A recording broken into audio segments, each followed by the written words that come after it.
हजरत Khubaib को गिरफ्तार कर लिया मक्के वालों ने। उस वक़्त गुर्बत थी इस्लाम पर। मक्के में सारे लोग इकट्ठे हो गए और चौक में फांसी देने लगे हजरत खुबैब को। कहना आसान है, करना बड़ा मुश्किल है। बंदा जेल में उलझ जाए तो मैंने बड़े बड़े सियाने लोग माफिया मांगते देखे, बड़े बड़े लोग कहते देखे हैं कि ये काम बड़ा। कैदे तन्हाई बजाते खुद एक मुसीबत है। आपको अकेला रहना पड़ जाए ना, ये लॉकडाउन हुआ है तो लोग नफसियाती मरीज बन गए। अकेले रहना, तन्हा रहना कुछ छोटा काम है। हजरत खुबैब अकेले और मक्के का दौर और चारों जानिब काफर, और चौक में जब फांसी पे लटकाया जाने लगा तो अबू सुफियान बोले और बोल के कहने लगे, यार बंदा कोई काम करके बड़ा पछताता भी है कि यार नतीजा क्या निकला। तो माज़अल्लाह आपका भी नतीजा तो फांसी है, तो आपका क्या ख्याल है।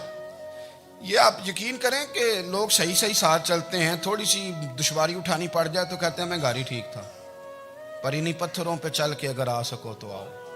मेरे घर के रास्ते में कोई कहकशां नहीं है। लोग ना मीठा मीठा खाना चाहते हैं, थोड़ा कड़वा आ जाए तो मुसीबत बन जाती है। कहते हैं सारे ही फलाने से प्यार करेंगे तो मैं करूँगा, सारे मुखालफत भी करेंगे तो हम इंशाल्लाह प्यार ही करेंगे। ये क्या बात हुई कि हम जमाने का रंग देख के चलेंगे। अब बाद लोग पछता रहे होते हैं। हजरत खुबैब से कहा, अबू सुफियान ने अभी कलमा नहीं पढ़ते थे, कहने लगे तू इस वक्त फांसी पर लटक रहा है और तेरे नबी मदीने में और आराम में, और उनके सहाबा आराम में, अहले बैत घर में। तेरे ज़हन में अगर इस वक्त यह बात हो कि इस वक्त तेरी जगह पे वो होते माज़ अल्लाह, तो फिर क्या होता। मजमा गैरों का, इलाका गैरों का। ये टाइम आया था अब नारा रिसालत लगाने का।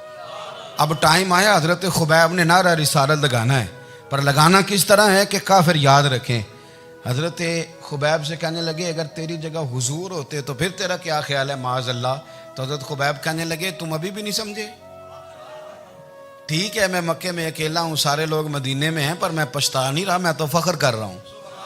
मैं फख्र कर रहा हूँ इसलिए कि चोरी करके जान नहीं दे रहा, मदीने वाले की इज्जत पे जान दे रहा हूँ। मैं फख्र कर रहा हूँ। फरमाया सुन, तू कहता है तेरी जगह हुजूर होते और तुम उन्हें यहाँ माज़ अल्लाह फांसी पे लटकाते। फरमाया सुन, मैं तो ये भी पसंद नहीं करता कि मैं घर में बैठा हूँ और मेरे नबी को हल्का सा कांटा भी चुभ जाए। हमारा अपने नबी से मोहब्बत का रिश्ता है, एक कांटा भी हुजूर के कदम मुबारक में चुभे हमें बर्दाश्त। मजमा उनका था, नारे लग रहे थे, हमने मुसलमान पकड़ लिया। लेकिन हजरत खुबैब ने अकेले, अल्लाह करे आपको मेरी बात की समझ आए, अल्लाह करे आपको समझ आए, अकेले जब फांसी के तख्ते के करीब नारा लगाया ना कि मैं तो कांटा भी नहीं चुभने दूंगा अपने नबी को, अब सारे हार गए। अब उस एक जुमले ने ना इनको शिकस्त खुर्दा कर दिया। अब बोल कुछ नहीं सकते थे, गर्दनें झुक गई। और जब सन्नाटा छाया तो अबू सुफियान साथ वाले से कहने लगा बाकी सारी बातें अपनी जगह पर हैं, पर असहाबे मोहम्मद से प्यार तो बड़ा ही करते हैं ना। और वो कच्चा रंग ललारी वाला जेड़ा चढ़दा ते लैंदा रहिंदा, ए इश्क तेरे दा रंग मुहम्मद चढ़ जाए फेर नहीं लैंदा। कहा यार प्यार तो ये करते हैं ना, इसमें कुछ शक वाली बात। इस प्यार से काफिर डरता है। नबी पाक के साथ जज्बाती वाबस्तगी, हुजूर के साथ गुलामों का जज्बाती रिश्ता, और नबी पाक सल्लल्लाहु ताला अलैहि वसल्लम की आमद पर तशक्कुर के जज्बात। इमाम राजी ने लिखा है कि हज़रत मूसा कलीमुल्लाह अलैहिस्सलाम ने तौरात की तख्तियों के अंदर एक उम्मत का जिक्र पढ़ा कि जो उम्मत गुनाह का इरादा करेगी तो गुनाह लिखा नहीं जाएगा जब तक कर न ले, और नेकी का इरादा करेगी तो रब उनकी नेकी लिख देगा, और जब वो कर लेगी तो अल्लाह 10 गुना अजर अता करेगा। और वो ऐसी उम्मत होगी कि जिनके चेहरे क़यामत के दिन नूर की तरह चमकेंगे, और वो उम्मत होगी जिनकी अल्लाह ताला ज़मीन सारी पाक फरमा देगा, जहाँ नमाज पढ़ेंगे नमाज हो जाएगी। ये तज़किरे पढ़ के तो हज़रत मूसा कलीम अर्ज़ करने लगे अल्लाह ये उम्मत मेरी बना दे। तो रब करीम ने फरमाया कि मूसा नहीं, ये तो मेरे महबूब की उम्मत है। फरमाया ये तो मेरे नबी पाक की उम्मत, हुजूर की उम्मत। अल्लाह अकबर। हज़रत मूसा मामूली आदमी नहीं, वो जलीलुल कद्र पैगम्बर हैं जिनका कुरान के हर सिपारे में तज़किरा है, कहीं वाज़े तौर पे, कहीं इशारतन, हर पारे में। और हज़रत मूसा अल्लाह के वो नबी हैं जो रब से डायरेक्ट बातें करें कोहे तूर। कहा ए मूसा ये उम्मत तो मेरे नबी की है। तो हज़रत मूसा अलैहिस्सलाम अर्ज़ करते हैं, इमाम राजी ने लिखा है, कहते हैं अल्लाह फिर मुझे अपनी नबी की उम्मत में शामिल कर। ओ यार, हमें लोग कहते हैं मिलाद ना मनाओ। जिस उम्मत में आने के लिए हज़रत मूसा ने दुआ मांगी, जिस महबूब की गुलामी के लिए, हमें तो दुआ भी कोई नहीं मांगनी पड़ी। अल्लाह ने फजल से ही मदीने वाले का गुलाम बना दिया। तो हम हुजूर के तज़किरे ना करें, हम तशक्कुर ना करें, हम नबी पाक सल्लल्लाहु अलैहि वसल्लम की नात ना पढ़ें, हम हुजूर के आने पर जश्न का इजहार ना करें। हर वो जायज़ तरीका जिससे इजहार खुशी हो सके वो मिलाद पे करना चाहिए, और उसके लिए असबाब बनाने चाहिए। उम्मत का एक जज्बाती अंदाज होना चाहिए नबी पाक के साथ, एक वारफ्तगी, एक ज़ौक़, एक तबीयत के अंदर विजदान। नारा मतलब इस तरह ना हो कि बस चल रहा है काम। मैं नहीं हूँ कायल, मैं कहता हूँ पहले तो कोई लगाए ना, और फिर नारा जब लगता था ना तो मुसलमानों के यहाँ नारा लगता था तो बड़े बड़े लोग कांप जाते थे। सूफिया ने लिखा है कि हज़रत उमर ने जब कलमा पढ़ा ना तो 39 बंदे कलमा पढ़ते थे। तो नबी पाक ने रात को दुआ मांगी, ऐ अल्लाह उमर को मुसलमान करके इस्लाम को इज्जत दे। हज़रत उमर सवेरे आ गए, मुझमें वो तफसील में नहीं जाता, बात लंबी। हज़रत उमर जब आए ना और उन्होंने आते जब कहा ना कि मैं कलमा पढ़ने आया हूँ, तो हुजूर इतने राजी हुए कि नबी पाक ने कहा अल्लाहु अकबर।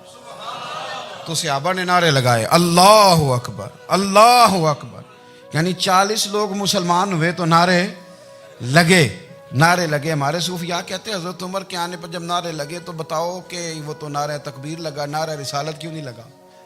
तो कहते हैं गोया हमें हुजूर ने ये समझाया है, हुजूर के इशारों ने समझाया है कि मैं अब अपने नारे खुद तो नहीं ना लगाऊंगा, मैंने तो अल्लाहु अकबर कह दिया, उमर आ गया है, मेरे नारे लगाता रहेगा। नारे लगेंगे। हज़रत उमर ने पहले दिन ही कहा कि हुजूर आप सच्चे रसूल हैं तो छुप छुप के नमाज क्यों पढ़े? शुरू हो गए नारे, हुजूर आप सच्चे हैं तो छुप छुप के नमाज का क्या माना हो? तो हुजूर ने फरमाया तेरा क्या इरादा है? हुजूर सारे नहीं, एक मैं, एक अमीर हमजा, एक लाइन के आगे वो लग जाए, एक के आगे मैं लग जाऊं, और बाकी मुसलमान जितने हैं कुल 40 थे, पीछे 18 19 बचेंगे। तो एक लाइन में वो हो जाए, एक में आगे, एक में अमीर हमजा हो, एक में मैं हूं, तो देख लेते हैं ये हमें नमाज कैसे नहीं पढ़ने देते। हाँ हाँ देख लेते हैं, आए ना मैदान में, इधर आ सितमगर हुनर आजमाए, तो तीर आजमा हम जिगर आजमाए, और गुलामाने मोहम्मद जान देने से नहीं डरते, ये सर कट जाए यहाँ रह जाए कुछ परवाह नहीं करते। फरमाया भी पता चल जाता है ना, एक लाइन में हज़रत अमीर हमजा हो गए, एक में हज़रत उमर हो गए। पहले ये मारते थे जो हरम शरीफ में मुसलमानों के तरीके पे नमाज पढ़ता था, ये जुलूसों की बड़ी बरकत है, अंदर बैठे रहे ना चुप करके, निकल जाएं तो पता कुछ भी नहीं चलता।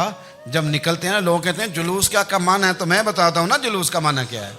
हज़रत उमर ने बाहर निकले 2 लाइनों का जुलूस, लंबा भी कोई नहीं, बंदे भी 40, और जनाब फारूक आजम बाहर निकले तो उमर का नारा, उमर का। हजरत उमर ने यूं करके आस्तीने बाजू की चढ़ा ली, और अपने गले में जो उनके रुमाल था ना उसको यूं सीने पे बांधा, और इस हाथ में तलवार थी तो यूं करके बाहर लहराई, कहने लगे ओ मक्के के काफिरो इधर आओ मेरे सामने।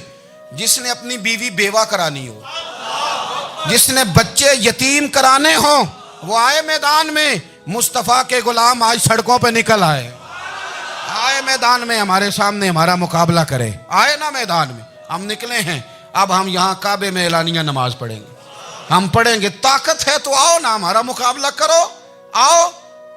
कुफर बजाते खुद बहुत बड़ा झूठ है, और झूठ के पैर बस 2 बंदे निकले तलवारें लेके आगे आगे, तो फिर हजरत उमर ने एलानिया नमाज पढ़वाई खाना काबा। तो मेरे भाई रसूलुल्लाह सल्लल्लाहु अलैहि वसल्लम के गुलाम तो जब नारा लगाते थे तो हो ही कमाल जाता था। फिर बरेली के इमाम बोले, कहने लगे पेश हक मुजदा शफात का सुनाते जाएं। हुजूर क़यामत के दिन आगे आगे ना हमारे आगे आगे खुशखबरी देंगे, कहेंगे तुम फिक्र ना करो, आ जाओ मैं तुम्हें बख्शवाता हूँ, मैं तुम्हारी सिफारिश, आ जाओ पीछे पीछे। हुजूर न पेश हक मुजदा शफात का सुनाते जाएंगे। यकीन करें बरेली के इमाम को भी बड़ा ही रंग आता है बयान करने का। कहने लगे आप रोते जाएंगे, अल्लाह को मनाना है ना हुजूर ने, कहते हैं पेश हक मुजदा शफात का सुनाते जाएंगे, आप रोते जाएंगे पर हमको हंसाते जाएंगे।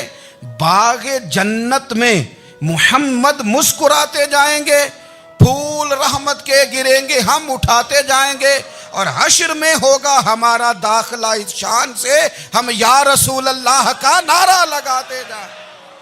हम या रसूल अल्लाह का नारा। इमाम राजी कहते हैं हुजूर ने एक रुक्का पकड़ा छोटा सा, एक बंदे को लोग दोजख में लेके जा रहे हैं। अच्छा मुझे एक बात बताओ, फैसला पहले हो गया है, अल्लाह के सामने हुआ है और फैसला हो गया और तय हो गया कि दोजख में जाना है। वो करीब पहुंच गए दोजख के, तो हुजूर ने देख लिया और बताया किसने? हजरत आदम ने। हजरत आदम कहने लगे हुजूर वो आपके गुलाम को दोजख में ले जा रहे हैं। नबी पाक आगे गए, क्या पढ़ते हैं हमारे भाई? हुजूर ने मुझे उनसे छुड़ा के छोड़ दिया। नबी पाक सल्लल्लाहु अलैहि वसल्लम आगे गए, फरमाया इधर आओ, कहाँ लेके जा रहे हो? अल्लाह के सामने फैसला हुआ है ना, फरिश्तों ने किया है ना। फरिश्ते को किसी से बदध्यानती तो नहीं ना करते, फरिश्तों ने जो किया ठीक किया है ना। क्यों लेके जा रहे हो? सोने गुनाह ज्यादा है, नेकियां थोड़ी हैं। फरमाया मेरे सामने तोलो। किसी फरिश्ते ने नहीं कहा कि सोने हम माज़अल्लाह हमको बेईमान है, हमारी कोई इससे जिद चल साडा को बनना सान जाए दे नाल। भाई मेरा मतलब है सही तोला है, फैसला है, फरमाया दोबारा तोलो। गोया रब भी फरमाता है जैसे मेरा महबूब कहता है वैसे ही कर। और कोई नहीं, दोबारा तोल लो, कोई हर्ज नहीं, तोलो ना दोबारा। फरिश्ते दोबारा आएंगे, उन्होंने दोबारा तोला, एक पलड़े में नेकियां, एक पलड़े में गुनाह। अब वो गुनाह फिर ज्यादा निकले तो नबी पाक ने ना जेब से इतना सा रुक्का निकाला। रुके का भी कोई वजन होता है, वो हुजूर ने नेकियों के पलड़े में रख दिया, नेकियां बढ़ गई। फरिश्ते भी चुप कर गए, चलो भाई जन्नत में। मेरी तरह का था ना, पता सारा है सरदार ने की थी, पता तो था ना उसे, मन आनम के मन दानम। तो सीधा हुजूर के कदमों से जा लगा, कहने लगा सोने मैं तो सारी जिंदगी गुनाह करता रहा, ये कौन सी नेकी है? तो हुजूर फरमाने लगे चुप कर, जन्नत का दरवाजा खोल गया, तू जा जन्नत में। हुजूर रुके में क्या है? फरमाया तूने एक दिन दरूदो सलाम नहीं पढ़ा था, मैंने तेरा संभाल के रखा हुआ तेरा दरूद शरीफ, वो नारे रिसालत भी तूने लगाए थे, वो तू खोल के मेरे तज़किरे मैंने तेरा संभाल लिया। दोज़ख में मैं तो क्या मेरा साया ना जाए, क्योंकि रसूल पाक से देखा ना जाए, मेरे रसूल पाक। सर और मेरी बात सुनो, मैं भी आपको खाना नहीं खिलाता, लंगर मेरे संगी खिलाते हैं, मेरे दोस्त आपको खाना पेश करते हैं।